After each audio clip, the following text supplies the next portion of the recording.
Hey, this is Kim Ware, and you're listening to Dive Bar Music Club.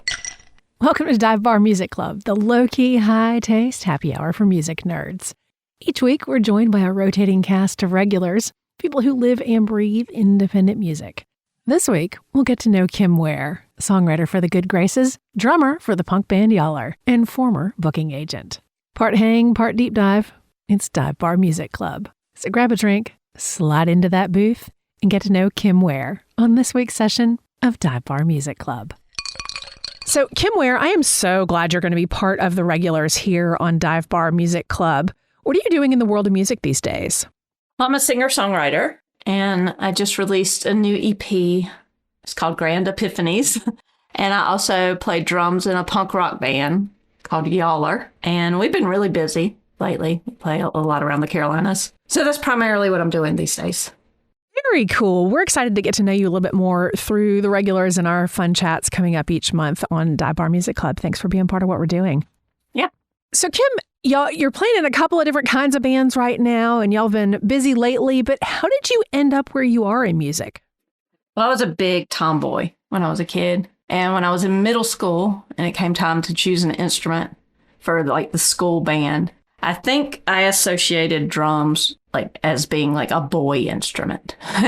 So I knew I wanted to play the drums, and I didn't really have a plan B or another interest. And the prospective drummers had to do a simple rhythm exercise to be chosen. So I did that, and I guess I, passed that.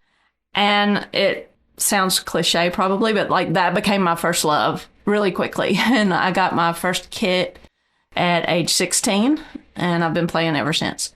And when I moved to Atlanta in 2004, I quickly fell in with a few songwriters and joined their band, became their drummer. And that got me interested in the craft of songwriting and was really inspired by them. And I picked up my first acoustic guitar a few years later, around 2006, and found that I was able to just put to words some really complicated feelings. I had gone through a divorce a few years prior, so I wrote a whole bunch of breakup songs all at once and just saw the therapeutic power of that and knew that it was something that I needed in my life. And I've been doing that since then as well. And in between those, the drumming and the songwriting, I did a lot of other things like booking shows and helping with PR for people, and even had a small record label for a while. So that's basically how I got there.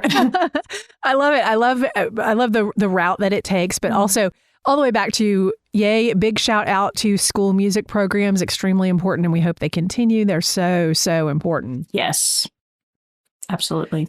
Well, I'm enjoying this, and I'm looking forward to getting to know you more as we all get to chat further with Dive Bar Music Club. Have there been any venues, past or present, over the years that you just really love either playing or seeing music? Yeah, I don't know what made me think of this venue the other day, but I guess occasionally I am reminded of a venue that was in Charlotte, North Carolina, because I live near there now. And it was in the 90s. It was called Fat City.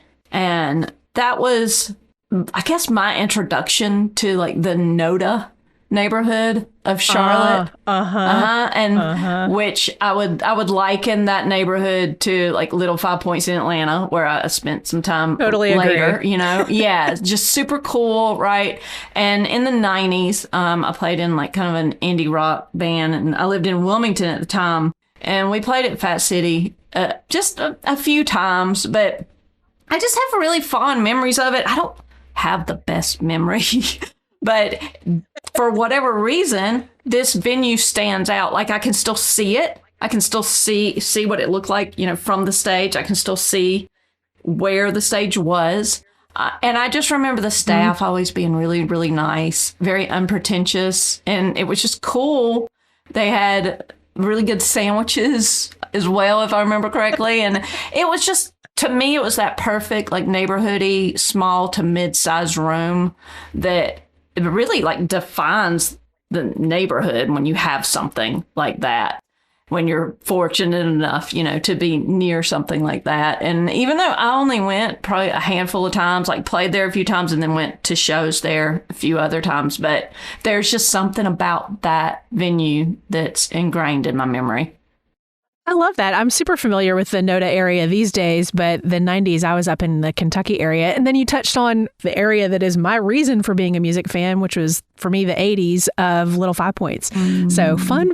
I didn't realize there was so much overlap. Nice. This will be fun to get to explore. Very cool. Yeah, awesome. To I have just such fond memory. I'm very nostalgic about both Atlanta and Charlotte, but yeah, in the 90s, gosh, in general. So... I love it. When people are trying to find out what you're doing creatively these days, where do you want people to find you?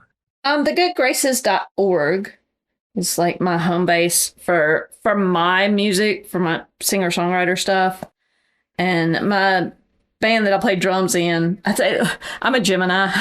So I think it's like those two things they're almost polar opposite, really, but they make sense for me. It's like the two sides of me. So I would love for people to check out the punk band also. It's called Y'all, like y'all are pretty good.